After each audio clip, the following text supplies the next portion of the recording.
Muda una thamani kubwa kwenye maisha yetu. Muda haufai kuchezewa. Wapi unautazamia muda wako? Haijalishi uko ofisini ama shuleni ama shughuli zako ni za mtaani. Asubuhi mpaka jioni tuko na wewe kuhesabu pamoja kila dakika tunayowekeza kwenye ndoto zetu. Kila saa, kila dakika, kila sekunde ina thamani. Trust me, duka lenye saa nzuri na kila brand kubwa ni Order Stores. Ziko saa za kila aina na kila brand na saa za kila jinsia, yaani wanawake na wanaume. Order Stores, duka lipo Kariakoo, mtaa wa Msimbazi. Tufuate Instagram @order.stores_ ama piga simu 0685 304952. Elevate your style, embrace your moments and seize the essence of time.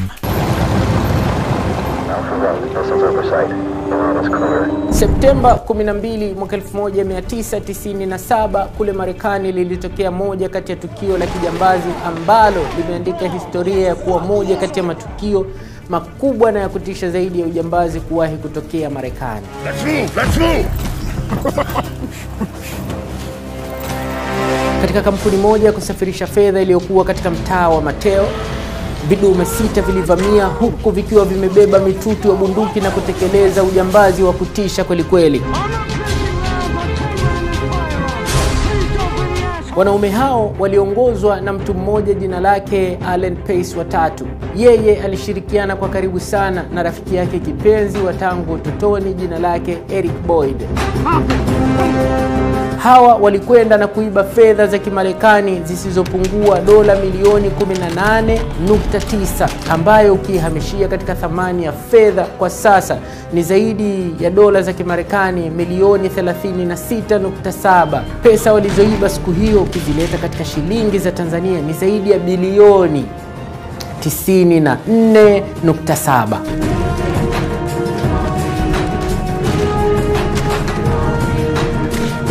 Ujambazi huu ulitumia akili nyingi sana kiasi kwamba mamlaka za usalama za Marekani zilihaha kuwatafuta walioiba ni kina nani, lakini liliwatoka jasho mpaka kamasi na hawakufua dafu kirahisi. Karibu kuitazama simulizi ya kisa cha ujambazi wa Dunbar, kisa ambacho kimebaki kuwa miongoni mwa visa vizito kuwahi kusimuliwa katika ujambazi uliowahi kutokea Marekani.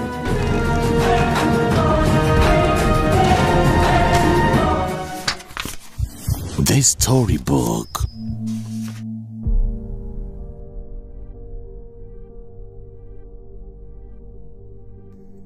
Mwaka 1997 katika jiji la Los Angeles kwenye jimbo la California, palikuwako na moja ya ofisi za moja ya kampuni kubwa ya usafirishaji fedha kule Marekani itwayo Dunbar. Ilikuwa ni kampuni yenye matawi mengi Dunbar na yenye kusifika kwa huduma bora. Kampuni hii ya Dunbar ilianzishwa mwaka 1923 katika mji wa Hunt Valley katika jimbo la Maryland huko Marekani. Na hapo ndipo yaliposimikwa makao makuu ya kampuni hii, na baada ya muda kampuni ya Dunbar iliposimama vyema ikafungua matawi mengine katika majimbo mengi ya Marekani, ikiwemo sasa huko Los Angeles, California, ambako ndio ujambazi huu wa kihistoria wa mabilioni ya fedha ulitendeka. Katika kampuni ya Dunbar kulikuwa na mfanyakazi mmoja jina lake Allen Pace watatu. Ni kijana mwenye asili ya weusi, yaani Marekani mweusi. Alikuwa ni mfanyakazi wa muda mrefu katika kampuni hii, paka kampuni nayo ikawa inamwamini sana na kumpandisha cheo kumfanya kuwa mkaguzi wa usalama wa mkoa mzima wa Los Angeles. Allen Pace watatu alikuwa mkaguzi wa usalama katika jiji la Los Angeles, akiwa na jukumu la kuhakikisha kuna kuwa na usalama kwenye mfumo mzima wa usafirishaji wa fedha za wateja wao, ambao wengi walikuwa ni mabenki katika jiji la Los Angeles. Allen Pace watatu alikuwa ni mtu aliyetoka katika familia ya kipato cha kati, na alikuwa ni mfanyakazi hodari na hana rekodi yoyote ya uhalifu katika maisha yake. Allen, baada ya kutumikia cheo hiki kwa muda mrefu sana, akawa anashuhudia na kusimamia usafirishaji wa fedha nyingi sana. Alicheza na pesa kila siku, ila ni pesa za watu na zinapita tu machoni mwake, na akiangalia mshahara wake ulikuwa ni wa kawaida. Na bahati mbaya alikuwa ni mpenda starehe sana. Basi katika kipindi hicho alichokuwa na cheo hiko cha mkaguzi wa usalama wa fedha zote za jiji la Los Angeles, kupitia fedha wanazosafirisha kwa kampuni yao ya Dunbar. Kila siku likawa linakuja wazo la kwa nini nisipige tukio la kukomba mabilioni kisha nikatokomea kusikojulikana. Hili wazo aliishi nalo kwa muda mrefu sana, na ilipofika mwaka 1996 sasa shetani akawa ameshamtawala vya kutosha kumtia ujasiri wa kujilipua kufanya ujambazi wa kuiibia fedha hiyo kampuni anayoifanyia kazi. Kitu kikubwa kilichokuwa kikimsumbua akilini ni ulinzi mkali uliopo katika jengo la kuhifadhia fedha. Atafanyaje afanikiwe kuchomoka na fedha hizo na asikamatwe? Jengo hili lilikuwa na ulinzi mkali sana, kukiwa na mifumo ya kamera zinazomulika kila pembe ya jengo. Pia pamefungwa alarm nyingi katika kila kona ya jengo. Akipita mtu wakati ambao amepita kwa kujipenyeza tu, alarm itapiga kelele. Na pia kulikuwa na sensa zingine zilizowekwa kwa ajili ya usalama ili kuwapa habari walinzi wa jengo hilo ikiwa kuna mtu atajaribu kusogelea pahala palipofungiwa fedha. Na kama kawaida ya ulinzi lazima pawako na askari, basi pia palikuwa na askari wa kutosha tena wenye silaha. Allen kwanza aliamua kusoma mazingira mazima ya jengo lao la ofisi, ambapo humo ndani ndio kuna safe ya kuhifadhia fedha za mashirika na mabenki mbalimbali ya jiji la Los Angeles. Ripoti zinaonyesha kuwa Allen alitumia zaidi ya miezi 4 kusoma tu mfumo mzima wa jengo zima, na ilikuwa rahisi kwake kuingia sehemu mbalimbali ndani ya jengo lao kutokana na kuwa na cheo cha kuwa mkuu wa kitengo cha ukaguzi na usalama wa usafirishaji fedha. Baada ya hiyo miezi 4 ya kusoma mfumo wote wa usalama wa ofisini kwao, aliweza sasa kujua anzie wapi kwenye kusuka mchoro wake wa ujambazi. Cha kwanza, alidhamiria kucheza na mfumo wa kamera. Jengo hili limezungukwa na kamera ndani na nje. Katika utafiti wake, kamera zote alizipiga picha na pia zingine akazirekodi video kabisa. Na hii ni kwa ajili ya kuzisoma mijongeo yake, yaani utembeaji wa hizi kamera. Kamera za ulinzi zinapofungwa kwenye majengo, zingine huwa zinatembea zikigeuka kwenda kulia na kushoto. Allen Pace akazirekodi kamera nyingi na zingine kuzipiga picha ili aone kamera hizi ni wapi zinamulika na kupaona, na wapi kwa wakati huu zinakuwa zimegeuka kulia na kwa wakati gani zinakuwa zimegeuka kushoto. Sasa Allen alikuwa akihitaji kusoma namna zinavyozunguka hizi kamera, na asingeweza kukaa kuziangalia kwa macho tu na kupata taarifa za uhakika, maana asingeweza kusimama muda wote kushangaa tu kamera, angeshtukiwa. Pili, kama angetazama kwa macho yake, asingeweza kutazama kamera za jengo zima kwa wakati mmoja. Na tatu, kumbukumbu zake zisingeweza kukariri kila hatua ya mzunguko wa kila kamera. Hivyo akategesha kamera zake kuzirekodi kamera za jengo zima, kila moja na mahali ilipo. Na baadaye akawa anakaa nyumbani na kuangalia video zake alizorekodi mara kwa mara ili azielewe vyema kamera zote za jengo jinsi zinavyofanya kazi. Kila dakika kamera ipi inakuwa imeangalia upande gani.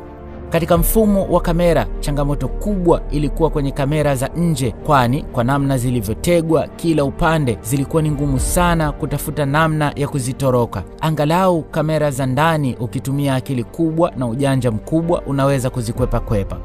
Kwa nje ya jengo kulikuwa na eneo kubwa la wazi, kwa hivyo ukiwa unakuja ni lazima kamera za nje zikunase unakotokea. Ila mastermind Allen Pace akajidhatiti kuwa hakuna kitakachomkwamisha, atajua jinsi gani ya kupambana na hilo. Cha pili alichokizingatia katika kuandaa mchoro wake, akawaza ni jinsi gani atawatoka walinzi waliotapakaa kwenye jengo hili. Mfumo wa ulinzi wa askari katika jengo hili ulikuwa hivi: kwa nje anakaa mlinzi mmoja na ndani ya jengo wanakuwa walinzi 4, ambapo kwenye korido kuna mlinzi mmoja ambaye kazi yake ni kuzunguka kuangazia maeneo tofauti, na mlinzi mwingine anakuwa amekaa karibu na safe ya kuhifadhia fedha. Yeye hatoki hapo muda wote. Na wengine walinzi 2 waliobaki wanakuwa kwenye chumba chenye zile televisheni ambazo zinaonyesha kamera zote za jengo zima.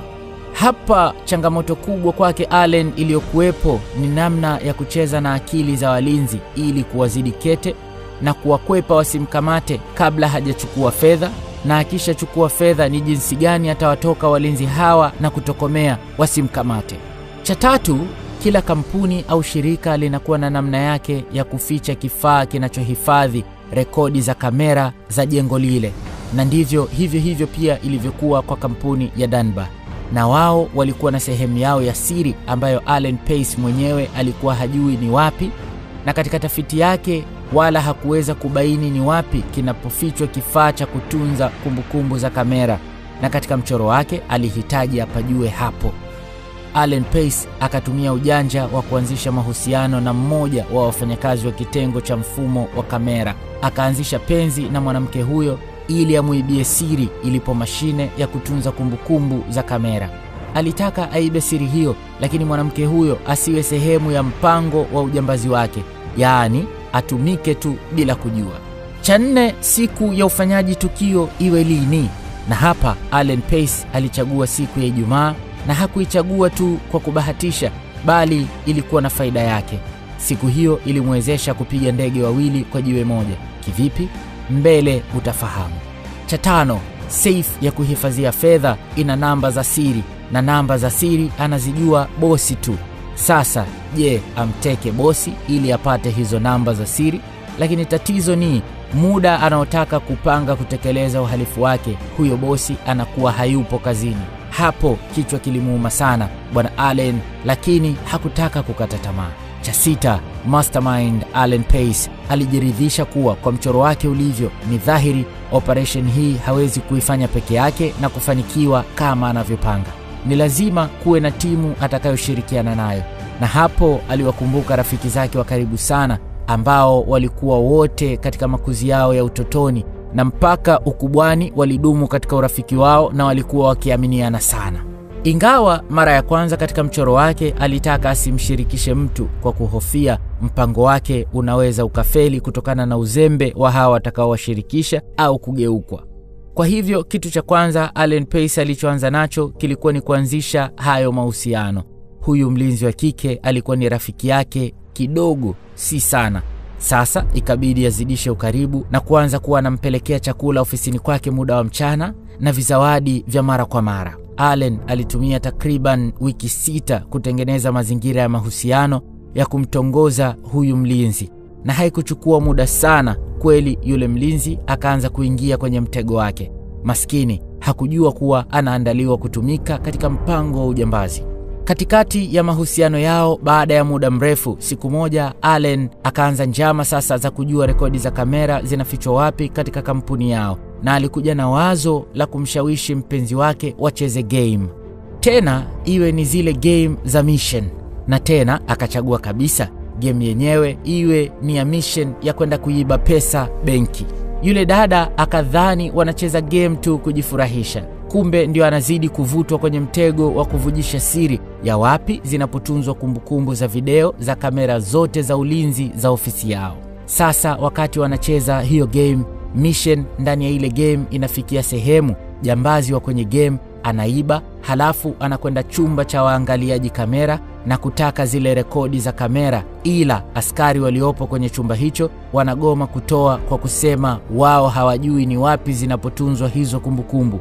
Na huku wakati huo yule jambazi akihangaika na hilo, polisi wanakuwa wamepata taarifa za ujambazi huo na kuanza kuja kupambana naye. Lengo la Allen lilikuwa ikifikia kipande hicho cha game ambapo jambazi ameingia chumba cha waangaliaji kamera, alikuwa akitegemea kabisa kuwa mpenzi wake lazima ataropoka atoe siri ya kwamba ni wapi ambapo huwa kumbukumbu hizo zinatunzwa. Alijua ni lazima kibinadamu atateleza katika hilo, kwa sababu anafahamu kule ofisini kwao ni wapi wanakotunza hizo kumbukumbu. Basi yule mwanadada mlinzi akaanza kuvujisha siri bila yeye mwenyewe kujua.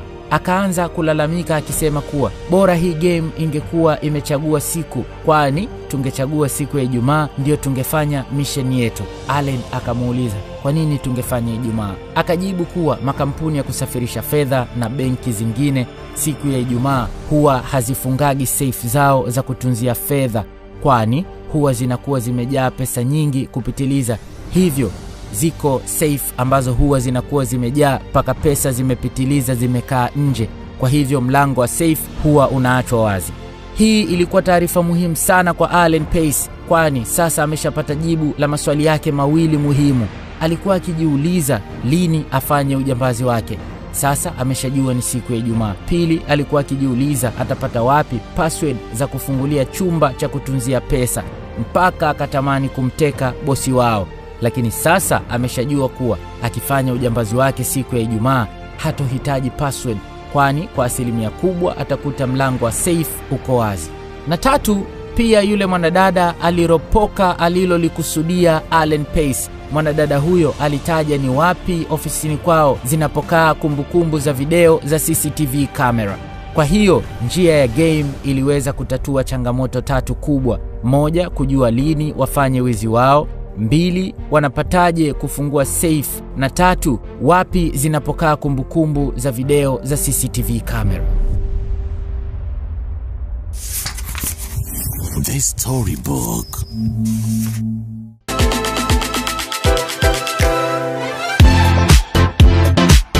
Unaonaje? Yes, sisi unatuonaje? Hatuvai kujistiri tu, iwe ofisini, safarini au madhabahuni tukizifunga pingu za maisha. Sisi kila siku tunalifanya in style. Karibu kwenye familia yetu Sweet Code. Kwetu zinapatikana suti za kila aina: casual suit, suti za ofisi na suti za harusi. Kwetu zinapatikana wool suit, cotton suit, shawl lapel suit, double breasted suit, tweed suit, flap pocket suit, tuxedos na aina zote za lapel suit na nyingine nyingi. Rock with us boss. Duka lipo Kariakoo, mtaa wa Kongo na Manyema, ama piga simu namba 0620849350. Tufuatilie Instagram @suit_codes. So I settle for ordinary when you can step into extraordinary. Elevate your wardrobe, elevate your presence, and elevate your life at Suit Code. The Storybook.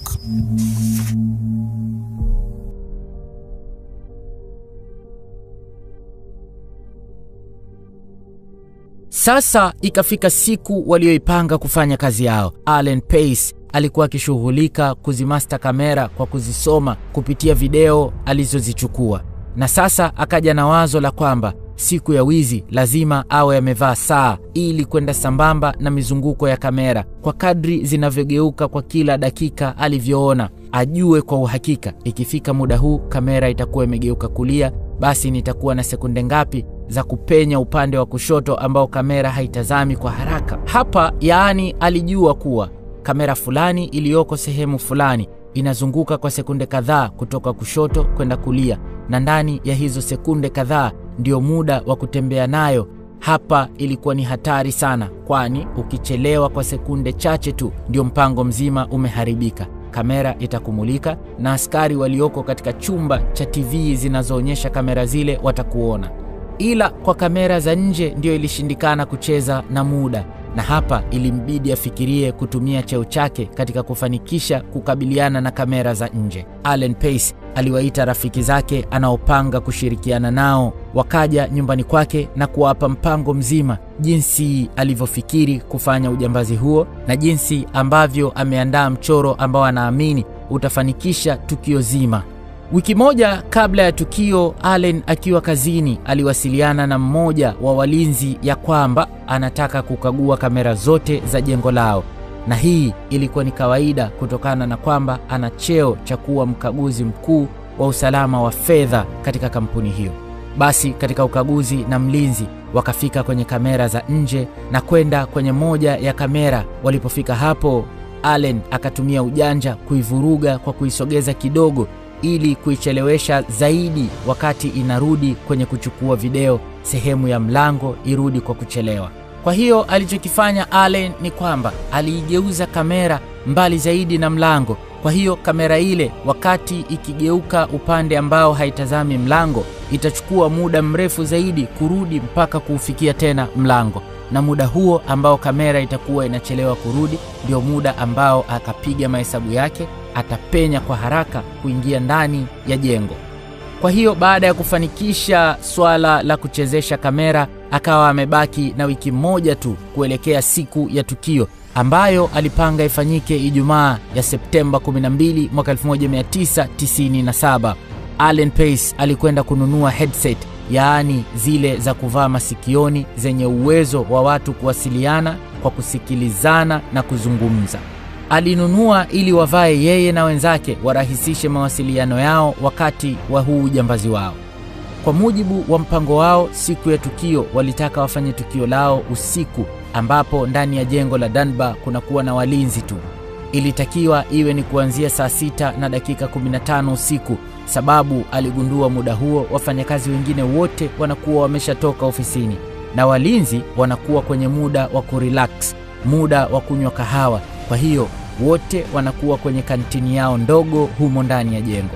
Ila pia aligundua kuwa muda huo kule kwenye chumba cha uangalizi wa kamera anabaki mlinzi mmoja tu.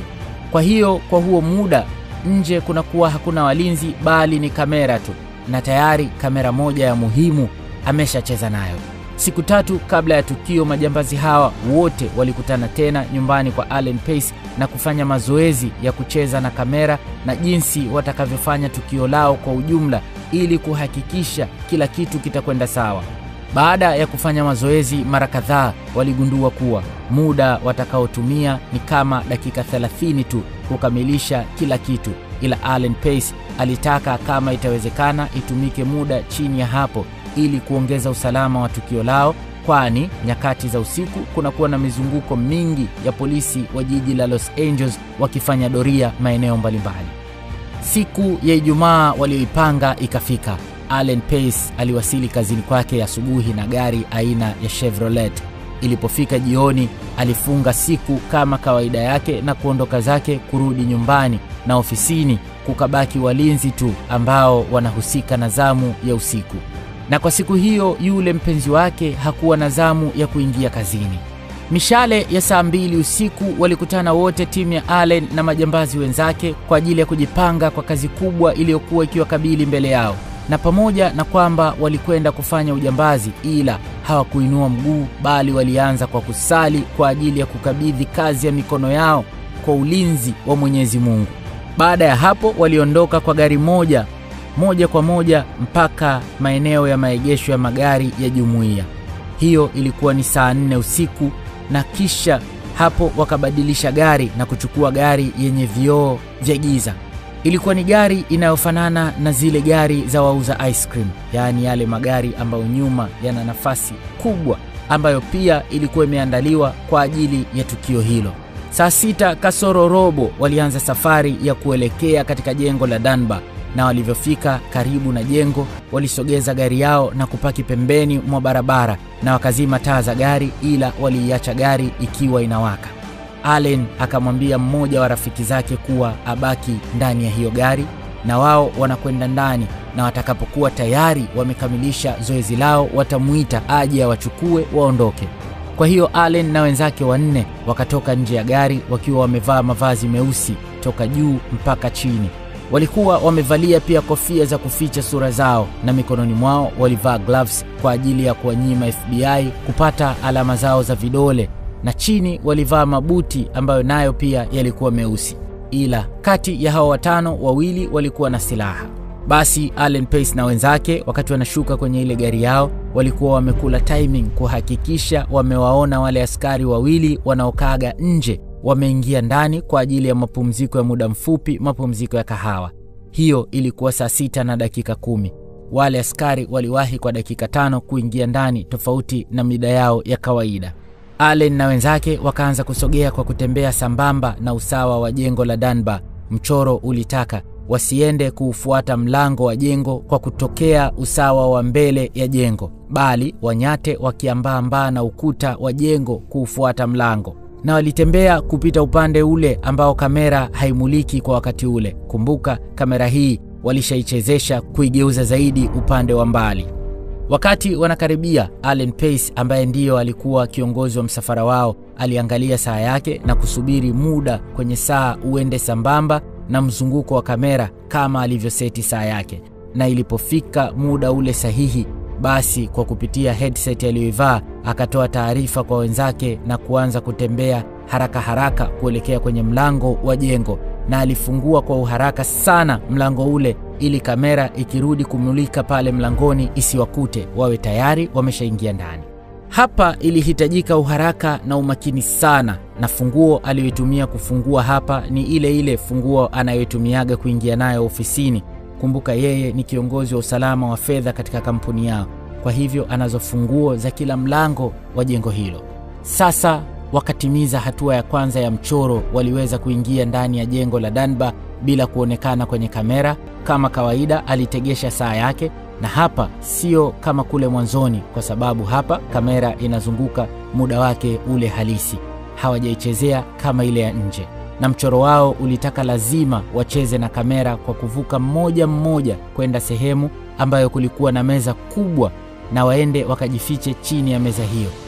Hapa alianza Allen yeye mwenyewe kupita kwa haraka, na akafanikiwa kuikwepa kamera ile na kwenda kujificha chini ya meza.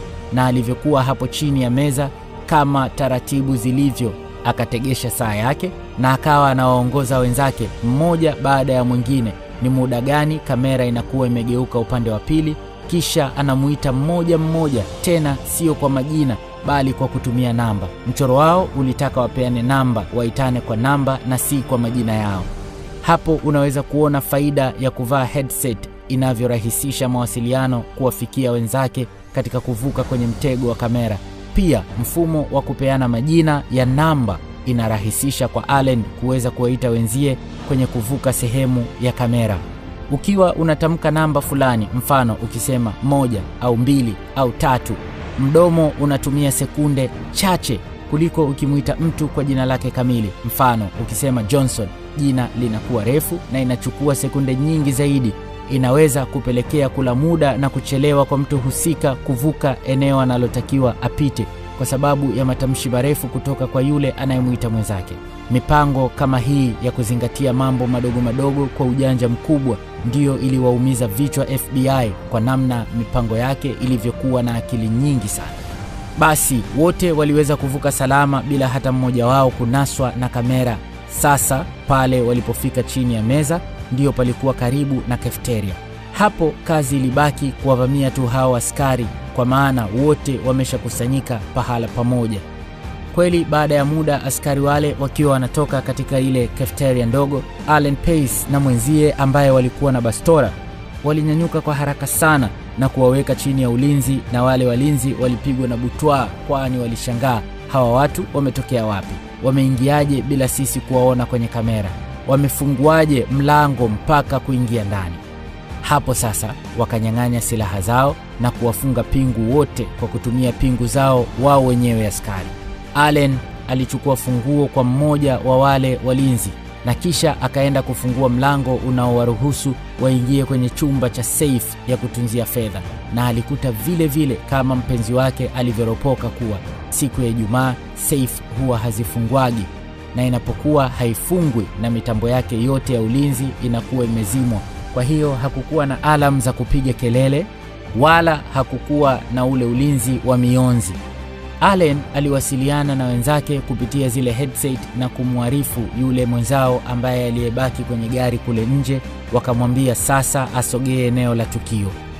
Mwenzao mmoja akachukua funguo ya kwenda kufungua geti la kuingiza magari ndani ya jengo hilo, kisha wakaruhusu hiyo gari yao waliokuja nayo iingie mpaka ndani kabisa ya jengo.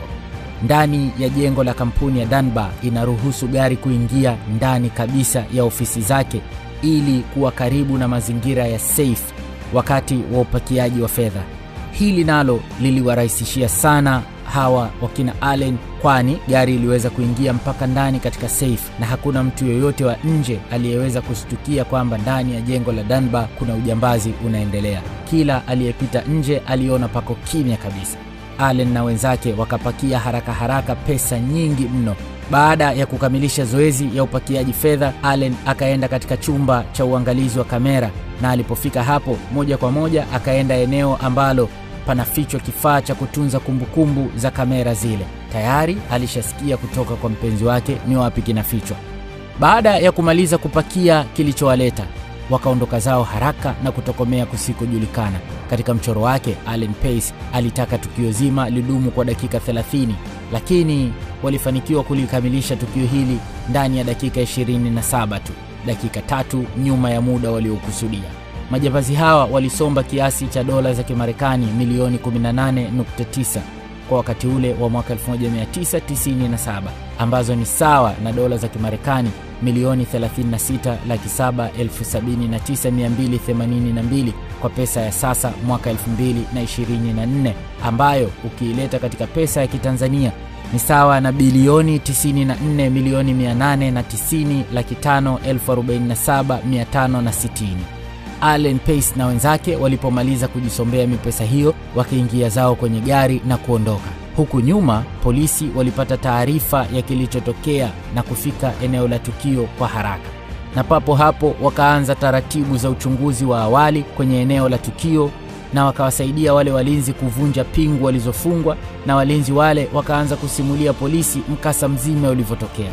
Vyombo vyote vya habari kule Marekani vilihamia ndani ya jiji la Los Angeles kwa ajili ya kupata kilichojiri, kwani tayari taarifa zilianza kusambaa kuwa huu ni ujambazi mkubwa zaidi wa fedha taslimu kuibiwa Marekani tangu kuumbwa kwa dunia.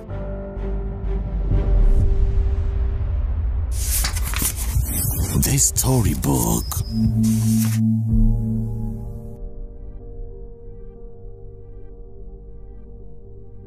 Kesho yake, kitengo cha upelelezi cha jiji la Los Angeles kilianza uchunguzi wake wa awali kujaribu kubaini ni wakina nani waliohusika na tukio hili. Kampuni ya Dunbar ilitoa taarifa kwa wafanyakazi wake kuwa siku ile iliyofuata baada ya tukio kufanyika, wafanyakazi wote wasiende kazini, ila wataripoti siku inayofuata, na hii ni kuwapa fursa wapelelezi kufanya uchunguzi kwenye eneo la tukio vizuri ili kuona kama watapata pa kuanzia kwenye uchunguzi wao. Kwa taarifa hiyo inamaanisha mpaka Allen Pace naye hakwenda kazini kama wafanyakazi wenzake wengine wote.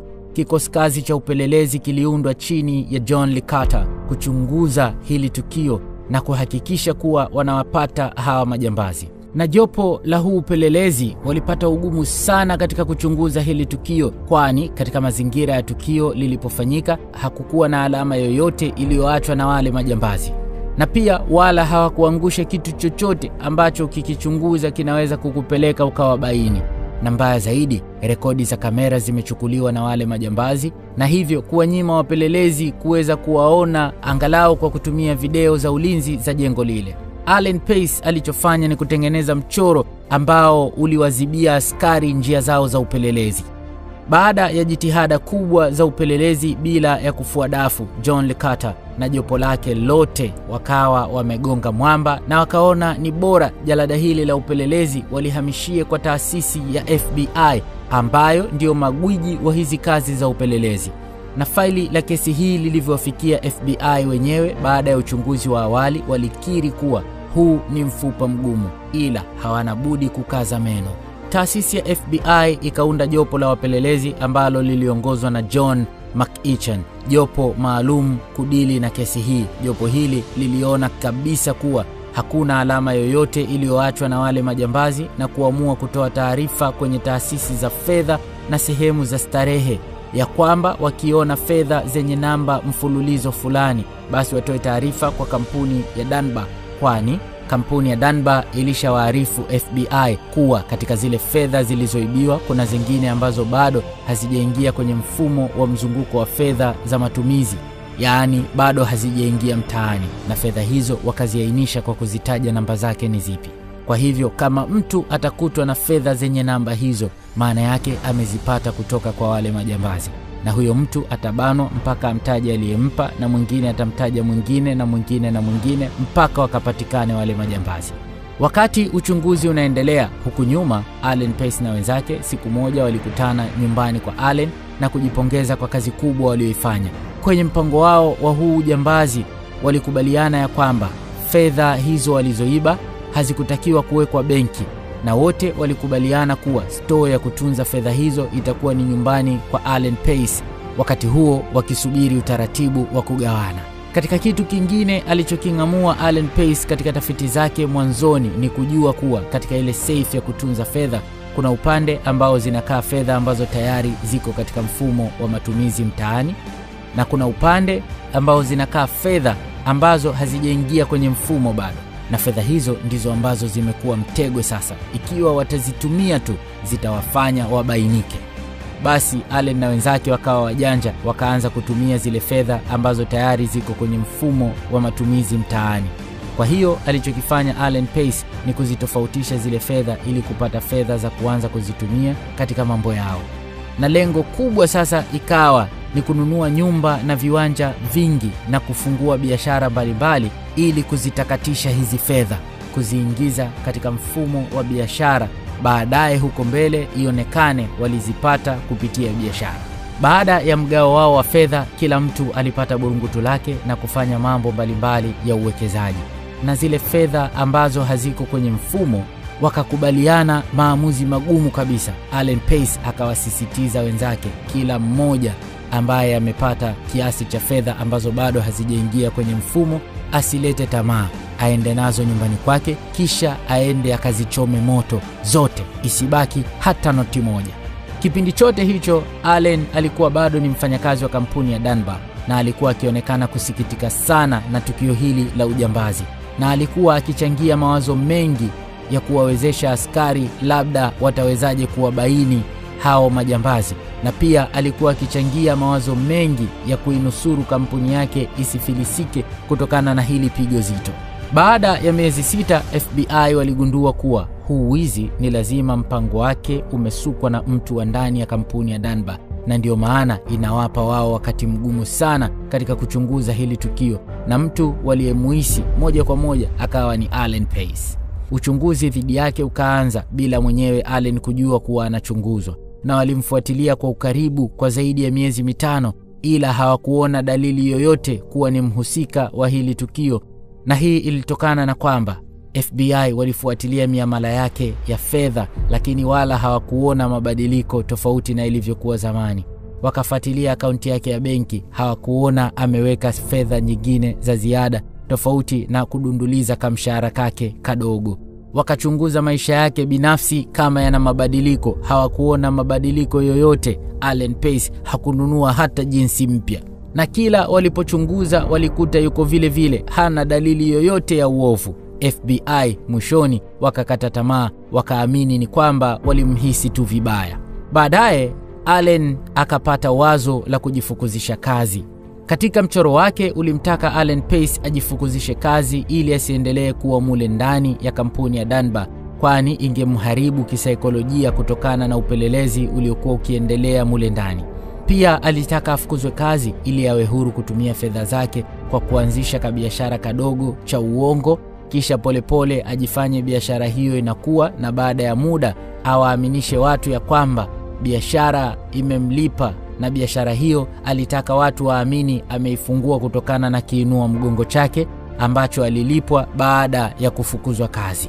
Basi baada ya mwaka mmoja toka tukio lile la ujambazi, Allen alifanya kosa la kuruhusu gari zao zifanye kazi bila ya uwepo wa vizima moto, na ilikuwa ni wajibu kwake kuhakikisha lazima gari zote ziwe na vizima moto kwa ajili ya usalama, na kwa kosa hili ilipelekea kusimamishwa kazi. Na hapo hapo akajifanya amepaniki na akaandika barua ya kuacha kazi kabisa, huku akidai kampuni imeshindwa kumsamehe kosa lake ambalo amelifanya kwa bahati mbaya sana, na hivyo inaonekana kampuni haimthamini, wakati yeye ni mfanyakazi wa muda mrefu na kwa nyakati zote amekuwa ni mchapakazi kweli kweli. Kwa hiyo aliacha kazi bila mtu yoyote kumhisi vibaya au kumhusisha na ule ujambazi uliotokea mwaka mmoja nyuma. Akili kubwa aliendelea kuitumia Allen Pace. Hii kesi ilienda mpaka kufikia miaka 2 bila kupatikana kwa mtu yoyote wa kuhusishwa na ujambazi huu. FBI walikuna vichwa mno, lakini hawakufanikiwa lolote. Lakini taarifa walizopewa na wale walinzi walijua ya kwamba wako watu 6 waliofanya ujambazi huu. Sasa wanaona inawezekanaje wote hawa 6 washindwe kumbaini hata mmoja. FBI waliinamisha vichwa chini kwa fedheha na aibu kutokana na hilo. Katika wale wenzake alioshirikiana nao Allen Pace, yuko mmoja aitwaye Eugene Lamar Hill. Huyu ndiye aliyekuja kuwachoma wenzake. Sasa baada ya ule mgao wa fedha, Allen Pace alisisitiza kwenye kikao chao cha mgao ya kwamba fedha ambazo zilikuwa hazijaingia kwenye mfumo wa matumizi ya mtaani wahakikishe wanazichoma moto. Ila huyu Eugene yeye akajifanya ana tamaa zaidi, pesa alizokuwa nazo yeye na kutakiwa azichome moto hakuzichoma. Eugene LaMarche alifanya kosa kubwa sana la uzembe. Alichokifanya, alimtafuta dalali wa vitu visivyohamishika kama vile nyumba na viwanja. Huyu dalali alikuwa ni rafiki yake. Nia kubwa ya Eugene ilikuwa ni kununua nyumba, na alimpatia fedha huyo rafiki yake dalali, ambazo fedha hizo miongoni mwake ziko ambazo hazijaingia katika ule mfumo wa matumizi mtaani, alizotakiwa azichome moto zile. Ikumbukwe FBI walizitaarifu taasisi na watu wanaohusika na miamala ya fedha ya kwamba kuna fedha zenye nambari fulani bado zilikuwa hazijaingia kwenye mzunguko wa matumizi mtaani, na pesa hizo ni miongoni mwa zilizoibiwa. Kwa hivyo ikiwa watapokea pesa hizo toka kwa mtu yeyote, basi mtu huyo ataminywa mpaka ipatikane cheni nzima ya yeye alipata wapi pesa hizo zilizokuwa zimeibwa.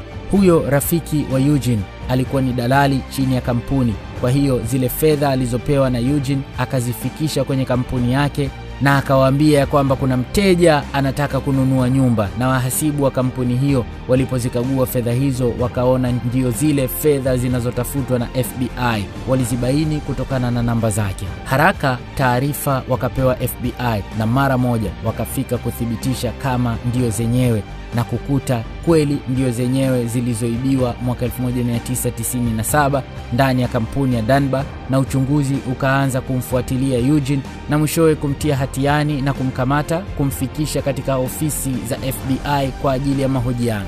Baada ya kibano kikali cha FBI, bwana Eugene akawataja wenzake wote waliohusika, na FBI wakawakamata wote na kuwafikisha ofisini kwao kwa mahojiano. Mwishowe wakawafikisha mahakamani kwa ajili ya kujibu tuhuma zinazowakabili.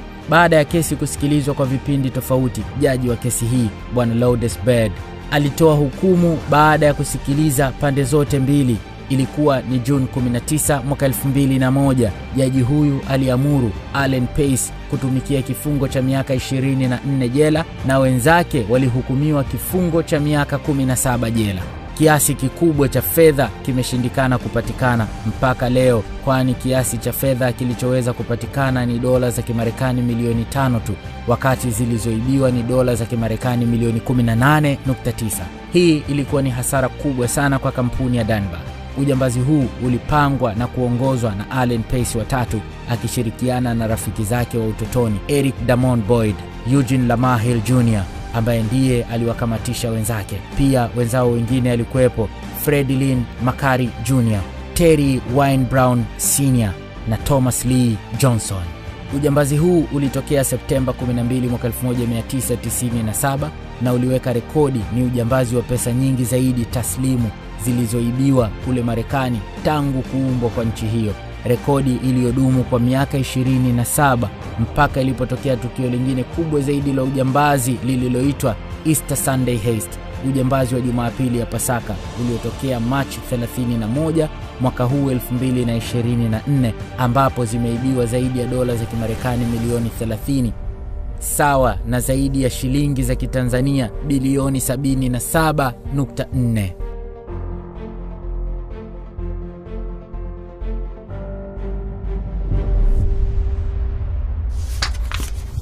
The Storybook. Katika harakati za kupambania malengo ya kimaisha, kila hatua ni muhimu sana. Kila hatua ya maisha yako ipe unadhifu, ipe thamani, ipe ubunifu wenye kupendeza mbele ya macho ya ulimwengu.